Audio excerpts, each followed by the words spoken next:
સ્વાગત છે exam today પર 7 ઓગસ્ટ 2026 દિલ્હી કરંટ અફેર છેલ્લે સુધી વિડીયો સાથે બની રહેજો। કરંટ અફેર્સ ઇમ્પોર્ટન્ટ ટોપિક છે, દરેક એક્ઝામમાં પ્રશ્ન પૂછવામાં આવે છે। ટોપિક પર આવીએ। ક્વેશ્ચન નંબર 1 છે, હાલમાં 81મો હિરોશિમા દિવસ ક્યારે ઉજવવામાં આવ્યો? તો મિત્રો 81મો હિરોશિમા દિવસ 6 ઓગસ્ટે મનાવવામાં આવ્યો। શા માટે મનાવવામાં આવ્યો? તો 6 ઓગસ્ટ 1945ના રોજ અમેરિકાએ જાપાનના હિરોશિમા શહેર પર લિટલ બોય પરમાણુ બોમ્બ ફેંક્યો હતો, બરાબર।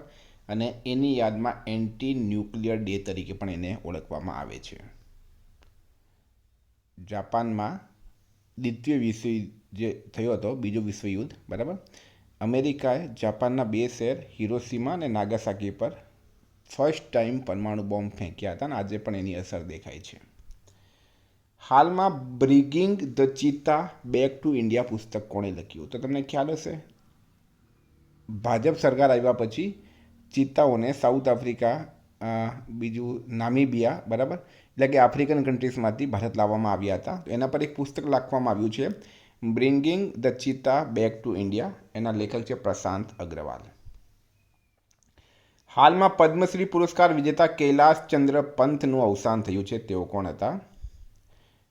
તો મિત્રો પ્રખ્યાત લેખક હતા, બરાબર, પદ્મશ્રી વિજેતા હતા કૈલાશ ચંદ્ર પંત। એમનું હાલમાં નિધન થયું હતું। મૂળ રૂપથી તેઓ મધ્યપ્રદેશના રહેવાસી હતા। ગુજરાતમાં કઈ નદીમાંથી ગાયકવાડી શાસનના પંચધાતુના 11 સિક્કાઓ મળી આવ્યા છે? તો રાઈટ આન્સર છે વિશ્વામિત્રી। વિશ્વામિત્રીમાંથી ગાયકવાડી શાસનના પંચધાતુના 11 સિક્કાઓ મળી આવ્યા। વિશ્વામિત્રી નદી ક્યાં આવેલી છે? બરોડામાં, અને વડોદરામાં ગાયકવાડ રાજાઓનું શાસન હતું। મિત્રો સીસીની એક્ઝામ છે, સ્પેશિયલી એફએસડબલ્યુ, રેલવે, બરાબર, એક્ઝામ ટુડેનો મિત્રો કોઈ પણ પરીક્ષા હોય તમારી, લેટેસ્ટ એક વર્ષનું કરંટ અફેર્સ અને જુલાઈ મહિનાની પણ કરંટ અફેર્સની પીડીએફ તૈયાર થઈ ગઈ છે। તો કરંટ અફેર્સ માટે મિત્રો 9510411961 પર મેસેજ કરો। ડેમો જોઈતી હોય તો ડેમો પીડીએફ પણ તમને જોવા મળશે। હાલમાં કયા દેશે 99%થી વધુ સાર્વત્રિક બેન્કિંગ કવરેજ પ્રાપ્ત કર્યું છે? તો રાઈટ આન્સર છે મિત્રો આમાં ભારત દેશે।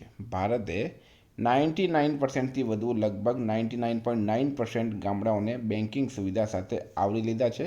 2025ના ઉપલબ્ધ આંકડા મુજબ 6,803માંથી 6,01,328 ગામો બેન્કિંગ સુવિધાથી આવરી લેવાયા હતા, એટલે કે 99.91% બેન્કિંગ કવરેજ।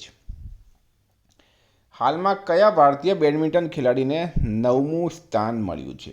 શામાં મળ્યું છે?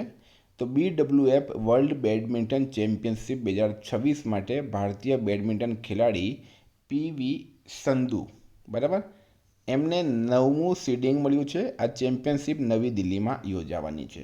સાથે મિત્રો પ્રખ્યાત ભારતના ખેલાડી પીવી સિંધુને 9મો, સાત્વિક સાંઈરાજ, રંકીરેડ્ડી અને ચિરાગ શેટ્ટીને 5મો ક્રમ મળ્યો છે। હાલમાં કેન્દ્રીય ગૃહ સચિવ તરીકે કોની નિમણૂક કરવામાં આવી? તો રાઈટ આન્સર છે મિત્રો આમાં ગોવિંદ મોહન। ગોવિંદ મોહન હવે ભારતના નવા હોમ સેક્રેટરી બની ગયા છે અને હોમ મિનિસ્ટર છે મિત્રો અમિત શાહ। નિમણૂકની વાત થઈ તો પરીક્ષા સુધારા માટે નંદન નીલેકણીના નેતૃત્વમાં એક ઉચ્ચ સ્તરીય ટાસ્ક ફોર્સની રચના એનટીએ દ્વારા કરવામાં આવી। નિર્મલ જૈન દિલ્હી માઇનોરિટી કમિશનના અધ્યક્ષ બન્યા છે। સત્યપાલ કુમારને ફાઇનાન્શિયલ ઇન્ટેલિજન્સ યુનિટના નવા ડાયરેક્ટર બનાવવામાં આવ્યા। મેક્સિકોમાં ભારતના આગામી રાજદૂત તરીકે નગુલ ખામ જાથોમ ગંગટેની નિમણૂક કરાઈ। દિલ્હી મહિલા આયોગના અધ્યક્ષ તરીકે લતા ગુપ્તાની નિમણૂક કરાઈ। ટીકે અનિલ કુમારને શાળા શિક્ષણ અને સાક્ષરતા વિભાગના સચિવ તરીકે નિયુક્ત કરવામાં આવ્યા। કેશવ ચંદ્રાએ ખાણ મંત્રાલયના સચિવ તરીકે કાર્યભાર સંભાળ્યો। વિશ્વનાથન આનંદે આંતરરાષ્ટ્રીય ચેસ ફેડરેશનના વચગાળાના પ્રમુખ તરીકેનો કાર્યભાર સંભાળ્યો છે। હાલમાં આંધ્રપ્રદેશ ઓસ્ટ્રેલિયા એમઓયુ હેઠળ સૌર ઉત્પાદનમાં શ્રેષ્ઠતા કેન્દ્ર કઈ સંસ્થામાં સ્થાપવાનો પ્રસ્તાવ છે? તો રાઈટ આન્સર છે મિત્રોમાં આઈઆઈટી તિરુપતિ। એમઓયુના ભાગીદાર સંસ્થાઓ છે આંધ્રપ્રદેશ સરકારનું centre of excellence for energy transition અને ઓસ્ટ્રેલિયાની university of New South Wales Sydney. હાલમાં કયા રાજ્ય સરકારે તમામ ગ્રામ પંચાયતોમાં બાળ મૈત્રીપૂર્ણ ગામડાઓ સ્થાપવા માટે એક વ્યાપક માર્ગદર્શિકા વિકસાવી છે? તો રાઈટ આન્સર છે મિત્રો આમાં કર્ણાટક. પહેલાં વાત કરીએ તો કર્ણાટકનું કેપિટલ છે બેંગલુરુ, સીએમ છે ડીકે શિવકુમાર, રાજ્યપાલ છે થાવરચંદ ગેહલોત. વિભાગની વાત કરીએ તો rural development and panchayat Raj department, government of Karnataka. અભિયાનની વાત કરીએ મિત્રો તો મક્કાલા સ્નેહી ગ્રામ પંચાયત અભિયાન, બરાબર. હેતુ છે ગ્રામ પંચાયત સ્તરે બાળ મૈત્રીપૂર્ણ વાતાવરણ અને બાળકોના અધિકારોને પ્રોત્સાહન આપવું. ભારતનો પ્રથમ વ્યાપક લેપિડોગ્રાફી કેટાલોગ કઈ સંસ્થા દ્વારા પ્રકાશિત કરવામાં આવ્યું છે? પ્રથમ લેપિડોગ્રાફી કેટાલોગ, બરાબર. તો મિત્રો લેપિડોગ્રાફી કેટાલોગ કઈ સંસ્થા દ્વારા પ્રકાશિત કરવામાં આવ્યો? ફોરેસ્ટ માટે ઇમ્પોર્ટન્ટ પ્રશ્ન છે એટલે ZSI. Zoological survey of India દ્વારા પ્રકાશિત કરવામાં આવ્યું જુલાઈ 2026માં. વિષય છે મિત્રો લેપિડોપ્ટેરા એટલે કે પતંગિયા અને શલભ. એની કુલ પ્રજાતિઓ 13,703 મળી આવી છે, બરાબર. છેલ્લા 12 વર્ષમાં મિત્રો 13,703 પ્રજાતિ મળી આવી છે. ભારતની પ્રથમ સીધી વાણિજ્યિક કન્ટેનર માલગાડી હાલમાં કયા દેશ માટે પહોંચી? તો નેપાળ. રાઈટ આન્સર છે. માલગાડી Kolkata port Biratnagar customs yard Nepal, એટલે કે ભારતના કોલકાતાથી નેપાળના વિરાટનગર સુધી. 40 વેગનની આ માલગાડીમાં કેનોલાનો જથ્થો હતો. આ સેવા સુધારેલા India Nepal rail transit protocol હેઠળ સેવા શરૂ થઈ છે. ખાસ વાત, સરહદ પર ટ્રાન્સશિપમેન્ટ વિના સીધી કન્ટેનર માલવાહક સેવા શરૂ થઈ. Pandit Deendayal Upadhyay telecom excellence award 2025 કોને મળ્યો? તો મિત્રો બે સંસ્થા છે. એક છે અમાન્ત્યા ટેકનોલોજીસ પ્રાઇવેટ લિમિટેડ, બીજી છે ફિનારા ટેકનોલોજીસ, બરાબર. એવોર્ડની વાત કરીએ, Pandit Deendayal Upadhyay telecom excellence award એનાયત કરનાર છે જ્યોતિરાદિત્ય સિંધિયા. હોદ્દો છે કેન્દ્રીય સંચાર મંત્રી અને સ્થળ છે ન્યૂ દિલ્હી ખાતે. હાલમાં ભારતીય રિઝર્વ બેંકના એક્ઝિક્યુટિવ ડાયરેક્ટર તરીકે કોની નિમણૂક કરવામાં આવી? તો મિત્રો મોનિષા ચક્રવર્તીની આરબીઆઈની નવી એક્ઝિક્યુટિવ ડાયરેક્ટર તરીકે નિમણૂક કરાઈ છે. કેન્દ્રીય કેબિનેટ સચિવ તરીકે કોની નિમણૂક કરવામાં આવી? તો એ કરવામાં આવી છે ટીવી સોમનાથન. ભારતના નવા કેન્દ્રીય કેબિનેટ સચિવ બની ગયા છે. હાલમાં કયા ભારતીય શહેરને યુનેસ્કો ક્રિએટિવ સિટી અને વર્લ્ડ ક્રાફ્ટ સિટીનો પ્રતિષ્ઠિત દરજ્જો મળ્યો? તો એ મળ્યો છે મિત્રો શ્રીનગર, જમ્મુ કાશ્મીરને. શ્રીનગર વર્લ્ડ ક્રાફ્ટ સિટી બનનાર ભારતનું ચોથું શહેર છે. અગાઉ જયપુર, મલ્લપુરમ અને મૈસૂરને આ માન્યતા મળી હતી. 16 છે. હાલમાં બ્રિક્સ ભ્રષ્ટાચાર વિરોધી કાર્યકારી જૂથની બીજી બેઠક ક્યાં યોજાઈ હતી? રાઈટ આન્સર છે મિત્રોમાં હૈદરાબાદ ખાતે.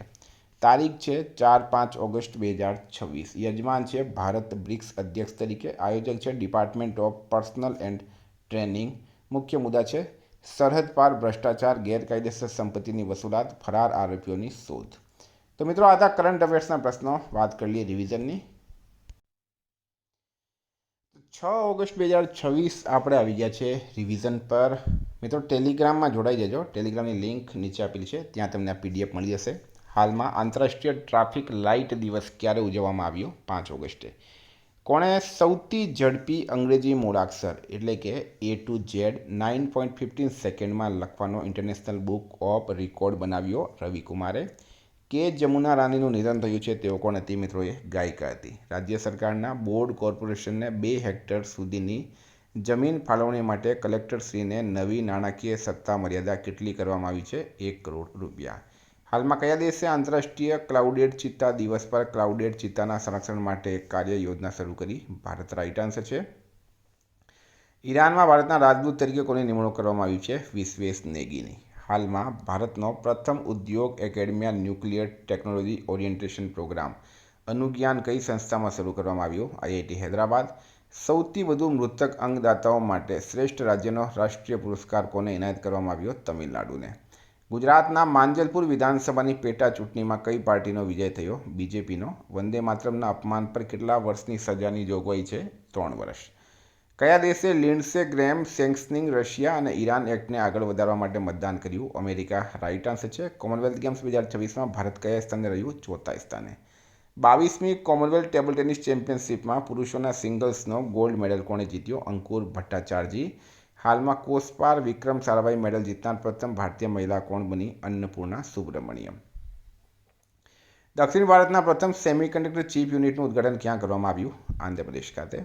મિત્રો ગઈકાલે પ્રશ્ન પૂછાયો રાષ્ટ્રપતિ દ્રૌપદી મુર્મુએ હાલમાં જગતગુરુ કૃપાલુ યુનિવર્સિટીનું ઉદ્ઘાટન ક્યાં કર્યું? રાઈટ આન્સર તો મિત્રો આમાં કટક ખાતે. આજનો પ્રશ્ન છે, હાલમાં કઈ બેંકે max for senior savings account શરૂ કર્યું? ICICI, BOB, HDFC કે કોઈ નહીં? જવાબ કમેન્ટ બોક્સમાં જણાવવાનો. વિદ્યાર્થી મિત્રો, વોટ્સએપ ટેલિગ્રામની લિંક ડિસ્ક્રિપ્શનમાં છે. PDF માટે 9510411961 પર મેસેજ કરો. Thank you. ફરી મળીશું. જય હિન્દ, જય ભારત.